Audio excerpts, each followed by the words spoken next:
yesterday, so I've had a little bit of time to absorb everything that happened yesterday afternoon. Brilliant win for the Lions. It was actually a much more comprehensive win than I thought it was going to be predicted. I did predict 27-19 to the Lions going into it, but the Lions did come away pretty convincing winners in the end, 28-10. And yeah, just going to touch on a couple of just key points of the game, really. Some fantastic performances individually, but I think what was really gratifying to look and take away from the game, first of all, was that you could definitely see what they've been working on, the Lions, with their camp down in Jersey over the last couple of weeks. There was a lot of, particularly in defence, there was a lot of good cohesion, particularly down the middle of the defence. They definitely won the contact area. Collisions, absolutely dominated the collisions as soon as Cordy Laws came on in particular. They stopped people dead on the gain line, held the Japanese up to create turnovers with a choke tackle, which was brilliant. The only downside I would say is that they looked quite narrow from the 15-metre channel outside to the wings, so I don't know whether that's been a deliberate tactic or whether that's just over-eagerness perhaps, or whether that's just down to a bit of a different system that some of their boys who were starting weren't used to. But I think that's the only thing I would look at. And really it was only when Japan were in possession for the first 10-15 minutes, and then when they had the bulk of the possession in the second half, really. But it didn't tend to create an awful lot of it didn't really hurt the Lions too much down those wings. I mean, they got forward maybe 10 or 15 yards, but then as it is with Japan, they tend to sort of throw it back, pull back pass, pivot, didn't really exploit those gaps too much anyways. But in defence, I thought they were superb, some really good turnovers, notably from the centres. Jack Conan as well, with a couple of turnovers as well, which was pretty good. But I felt sorry for Ty Byrne, really, in playing at 6. It wasn't really the type of game for him, and I could see him really sort of trying a bit too hard, really, but it wasn't the type of game suited best for him. I mean, the Lions were definitely winning the collisions. The Japan keep the ball off the deck quite a bit. They don't sort of play like Ireland with, one-up runners or one or two passes either side of the ruck. So he really was a little bit redundant, to be fair, in the game. But he did play well. He took his stride pretty well. But I'll have a quick look over the scoring. So 28-10 up in Murrayfield. It was brilliant to see the fans as well back. I will be honest, I think the British and Irish Lions maybe want to have a look at making this a new tradition with the Lions, which is to play a touring game at home before the boys set off, whichever nation they end up touring at. But it was pretty good, I think, for the boys to play at home, or whether they play like a commemorative game over in France. That'd be a brilliant test as well. But I thought it was superb yesterday, and the crowd were amazing as well. So 28-10, the Lions pretty much had the game wrapped up in the first half, really. And apart from early doors, I mean, Japan looked way more cohesive in the first, say, 10-15 minutes. But I think once they didn't really exploit on the scoreboard any of their pressure, any of their possession, once the Lions started getting into their rhythm a little bit, it did start to open up for the Lions then. So what I liked about the first try for Josh Adams was a brilliant spot by Bigger on the right-hand side, but his try that he took was absolutely amazing.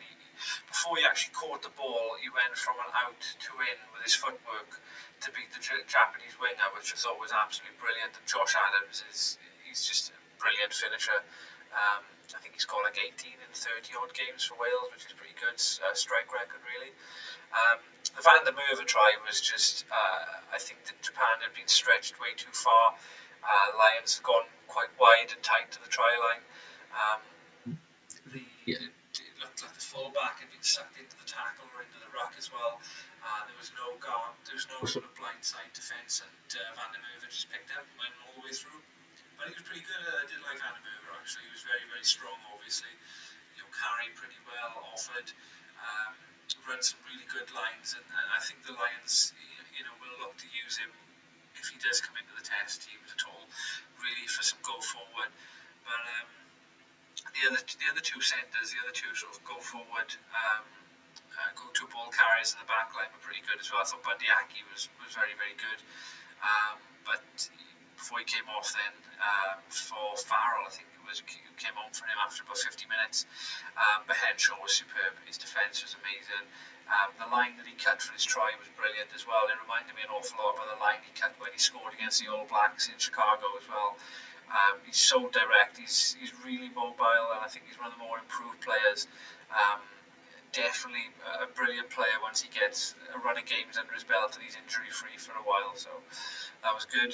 Japan, I thought they should have kicked. They had a penalty opportunity just before half time, and they hadn't really had the ball for about 25 minutes towards the end of the first half, and they decided to go 2 kicks to the corner, which didn't really end in anything. The Lions just held up and choke tackle, and they went into half time, and I think they should have really maybe gone for the posts and just get something on the scoreboard, and then build off. But then in fairness, Japan did win the second half effectively 10-7, which was good. But the Lions made a significant amount of changes then, and also they'd lost.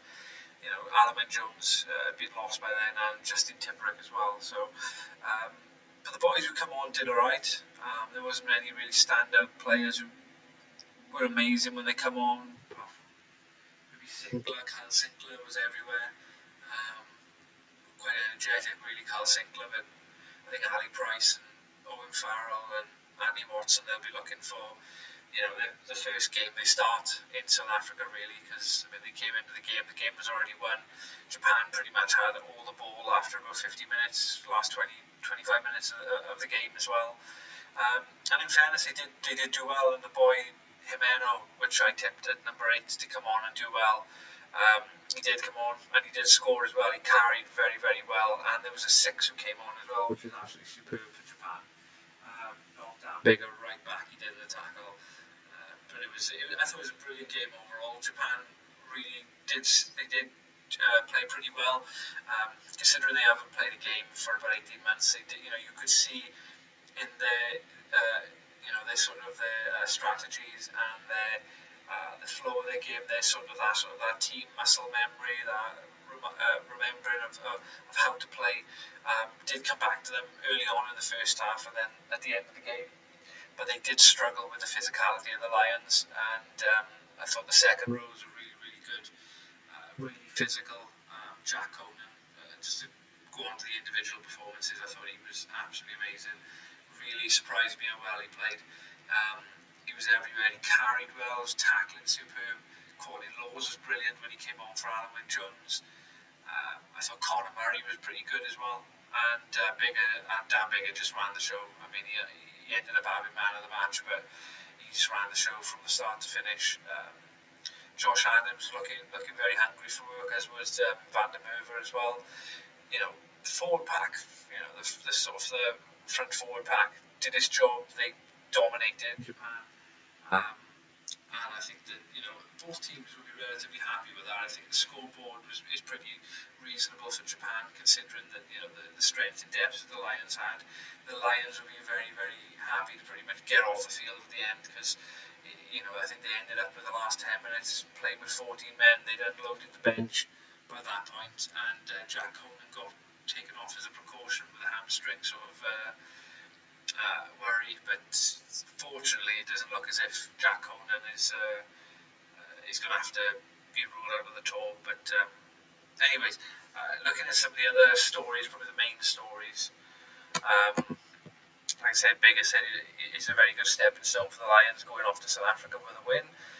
Japan would be happy with that, just to sort of get their players back together to play some games, get some minutes under their belt, and I actually do sort of really fancy them to put in a good performance against a weakened Ireland team when they go over to Dublin as well. So it would be out of the realms of possibility if they sneak a win over in Dublin, but I think Ireland may have a bit too much strength and depth for them anyways. But Japan, brilliant. Some players that never really had a run out in the World Cup as well. I did like Nakamura as well. was pretty good. Some of the passes from 12 were brilliant as well. But they did miss a couple of key players which for the World Cup, which either retired or they weren't available. But they did play pretty well actually. Japan, in fairness to them. But the main talking points, obviously, and I'm a bit downbeat, probably as you can tell with this one, is Alan Wynne-Jones went off after 7 minutes of what looked like, I thought initially it looked like either a wrist injury, because he went in for a jackal. I think it was for players on the floor, and he went in for a jackal, and somebody came in on a clear out, and I thought he had actually broken his arm, or he'd actually broken his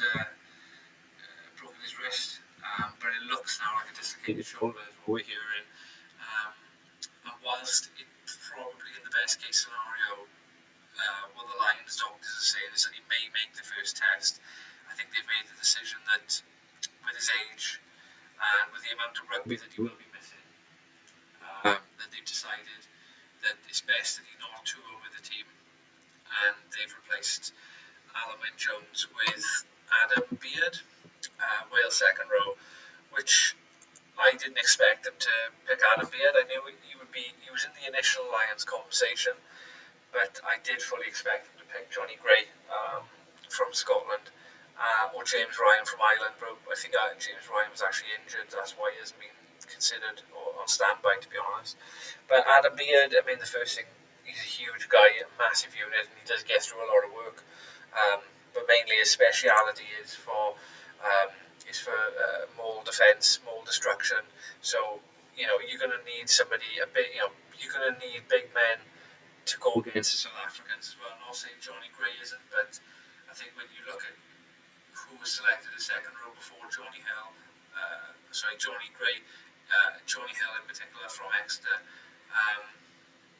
you're going to want big men with their own sort of speciality to bring to the team to combat the second rows. And I know they're having a little bit of a sort of crisis of injuries at the moment, second row for South Africa, but that's one of their strongest areas of depth, is their second rows at the moment. But I'm absolutely devastated for Alan Wynne-Jones and for Justin Tipuric as well, because I thought Tipuric went off initially with a head injury. Nothing really looked wrong with him, apart from he was sort of like uneasy going down the tunnel. But it wasn't a head injury. It turned out again it's a shoulder injury. He's taken a stinger. I'm just gutted because he's a superb specialist 7 as well. Justin Tipuric, a brilliant overall all-round rugby player, and I think by calling up Josh Navidi from Wales as well, Josh can play 6 and 8, and he gets through a lot of work. Does a lot of unseen work, clearing rucks, making tackles, organising defence, choke tackling. He does it all. Brilliant scrummager as well. I just think that maybe, I don't know whether the Lions are leaving themselves short with some specialist open side 7s. I mean, it's effectively down to Tom Curry and Hamish Watson at the moment. Watson should be back from his concussion pretty soon, but we'll see how they get on. I was actually expecting the Lions to call Sam Underhill up from England as a specialist 7 straight swap, but I think Navidi's a really good choice, particularly to get through a huge amount of work, and because he's quite versatile, I wouldn't be surprised at all if he ends up playing the test, or playing some minutes in some of the test matches against South Africa as well. He's always been good when he's played for Wales against South Africa, so year first he's going to have a test cap, I think. But the Lions did well anyways. They won the Vodafone Lions 1888 Cup. But it's just a sad end for the captain. And speaking of the captain, they've actually named Conor Murray as the replacement captain, which is a massive surprise. I don't think most people saw that one coming. I think, like most people, I was firmly persuaded there's going to be either Owen Farrell, Ken Owens, because Ken can't do the rest of the game, or Stuart Hogg. Maybe the thinking of naming Conor Murray is that Gatland trusts him. He's done a lot of good. He's toured 3 times now with the Lions for Gatland. He is one of those ones where I think that in his position, he is pretty much nailed on to start the tests as well. So if you want your captain to be to be a test starter, then definitely you've got to pick somebody like Conor Murray. He's not captain Ireland. I don't think he's captain Ireland, if I'm not mistaken. But I mean, a lot of people select a captain that maybe don't captain their nations, don't captain their clubs. Like Martin Johnson, he was an England captain until he captained the Lions in 1997. So, we'll just wait to see how he gets on. We just wish him the best, and he's going to have a good leadership group around him, anyways. There's a lot of captains, club captains, and so forth around him as well, and he talks well. He's a really good player, quite a nice guy as well. So, hopefully, he enjoys and he relishes the role as well, and it's a good honour for him to have. And the boys are going to be jetting out to South Africa shortly, so just wish him all the best. Right, so overall, just the takeaways from the video then. So brilliant results for the Lions. Very happy just to get the tour off with a win. Get some connections in there, get some tries on the board as well. The boys are pretty good in their attack. Very, very good in defence actually. Organised, getting to understand some of the connections and some of the relationships on the field as well. Get out to South Africa now. Enjoy. Get the training under your belt. For Japan, a lot to build on. First test in 18 months, a brilliant occasion. They did themselves justice. They looked like they could be blown away at one point when it was 28-0, but no, they did well. They did well to stay in the hunt, and they won the second half against the Lions, which they can always take away from that as well. So yeah, chin up Japan, did pretty well. You did very, very well actually, and best of luck in the games against Lions. There'll be some more Lions videos, previews, and reviews of the games coming up shortly. So watch this space, and if you wouldn't mind giving me a like on the video, subscribe